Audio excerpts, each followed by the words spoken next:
सांसद संतोष कुशवाहा ने प्रेस वार्ता करते हुए एनडीए के संकल्प पत्र के बारे में जानकारी देते हुए कहा कि आने वाले 5 साल में मोदी की गारंटी के साथ पूर्णिया की तकदीर और तस्वीर बदल जाएगी। क्षेत्र का चहुमुखी विकास होगा। उन्होंने कहा कि पिछले 10 साल में पूर्णिया में काफ़ी बदलाव हुआ है। रेल के क्षेत्र में सुविधा बढ़ेगी। सांसद ने कहा कि पूर्णिया जिला का इतना विकास और विस्तार होगा कि आने वाले वक्त में राजधानी पटना के बाद यह दूसरे नंबर पर होगा। आगे कहा कि पूर्व में जो पूर्णिया पर कलंक था, जिसमें डॉक्टरों और व्यवसायियों का पलायन हो गया था, उससे अब यह उबर चुका है। जनता सजग है। सबको विकास, शांति, अमन, चैन चाहिए। हमें लोगों का आशीर्वाद मिलेगा और भारी अंतर से जीत होगी। बीजेपी जिला अध्यक्ष राकेश कुमार ने प्रधानमंत्री के संकल्प पत्र के बारे में बताया कि यह 78 पृष्ठ का घोषणा पत्र है, जिसमें जनता की राय लेकर पीएम ने इसे उतारा है। धरातल पर जो भी कमियां हैं उसे पूरा किया जाएगा। अगले 5 साल तक गरीबों को अंत्योदय योजना के तहत 5 किलो मुफ्त अनाज का लाभ मिलेगा। सूर्य योजना के तहत जीरो बिल कैसे हो, इस पर काम चल रहा है। इसके अलावा अन्य कई योजनाएं हैं। जदयू जिलाध्यक्ष राकेश कुमार ने कहा कि एनडीए की सरकार मध्यम वर्ग के लोगों का ध्यान रख रही है। आय कैसे बढ़े, किस तरह बेहतर स्वास्थ्य सुविधा मिले, इस पर सरकार काम कर रही है। उन्होंने कहा कि युवाओं के लिए सरकारी नौकरी के साथ स्टार्टअप योजना है। मोदी की गारंटी में सुशासन जरूरी है, तभी समृद्ध भारत बन पाएगा।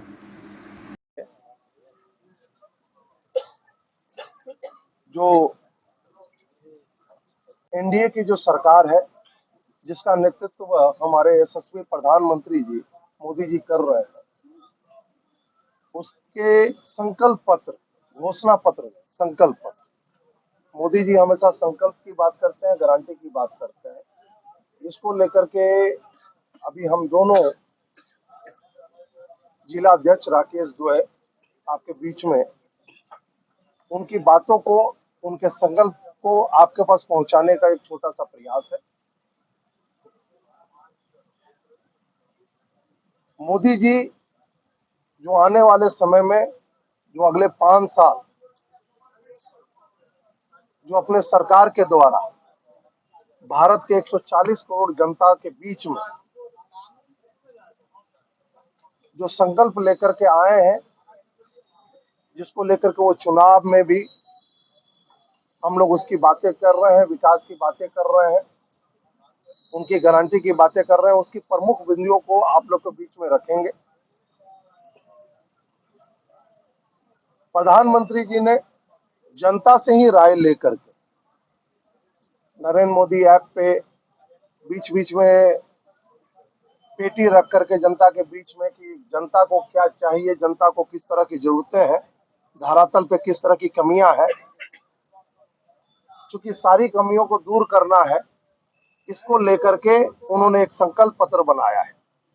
उसके प्रमुख बिंदुओं को मैं आपके सामने रखना चाह रहा हूं।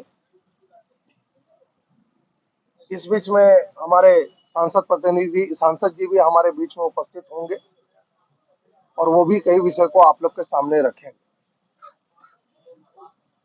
इस पूरे विषय में प्रधानमंत्री जी अपने चुनाव के पहले ही 5 साल तक जो अनाज जो है, उन्होंने मुफ्त जो अनाज गरीबों को अंत्योदय के तहत जो देने का था, वो 5 साल तक बढ़ा दिया गया है। ये नहीं सोचा गया है कि कल जनता उनको कितनी आशीर्वाद देगी, उसके बजाय वो अपने संकल्प को पहले से ही पूरा करना शुरू कर दिया है। उन्होंने उस पे गरीबों के लिए एक तो अनाज के साथ साथ बिजली और उनको पानी, साफ पानी कैसे मिले, मुफ्त मिले, और साथ में बिजली, हर घर सूर्य योजना के तहत बिल को कैसे जीरो किया जाए, इसकी योजना, इसकी संकल्प, इसकी गारंटी को लेकर के वो आए हैं। साथ में चूंकि भारत 140 करोड़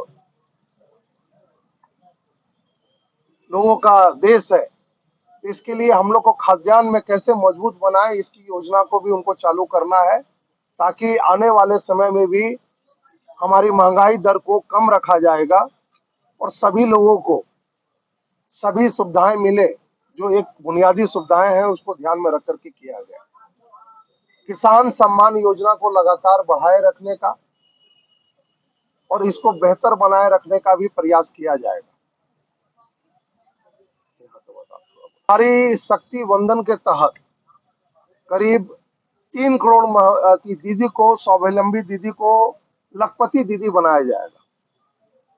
स्वयं सहायता समूह से जोड़ करके 3 करोड़ का मतलब हो गया कि करीब 15 करोड़ जो इसमें परिवार के रूप में, एक परिवार में 4 लोग 5 लोग रहते हैं, उनकी परिवार के मुखिया जो महिला है उनको इसमें मजबूती से डाल करके उनको आगे बढ़ाया जाएगा। मैं चाहूंगा कि कुछ आगे का हमारे जेडीयू जिला अध्यक्ष जी हैं वो आप लोग के बीच में रखेंगे। लेकिन सरकारी नौकरी के साथ साथ स्टार्टअप इंडिया के द्वारा युवाओं को अपने कौशल, अपने गुण, अपने जानकारी के हिसाब से भी वो अपने स्वरोजगार कर सकते हैं। ये युवाओं के लिए जो है सिर्फ नौकरी पर भी निर्भर नहीं रहना चाहिए, स्वरोजगार भी करना चाहिए जिसमें उनकी रुचि हो।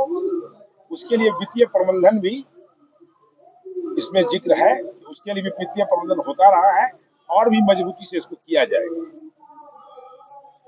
तो एक बात युवाओं के बीच में जाना बहुत आवश्यक है कि अपने योग्यता का, अपने क्षमता का सही उपयोग करना होगा। किसी क्षेत्र में आज जो विश्व में जो है, दुनिया में सिर्फ जो है नौकरी करके ही या उद्योग से ही कोई आदमी आगे नहीं बढ़ा।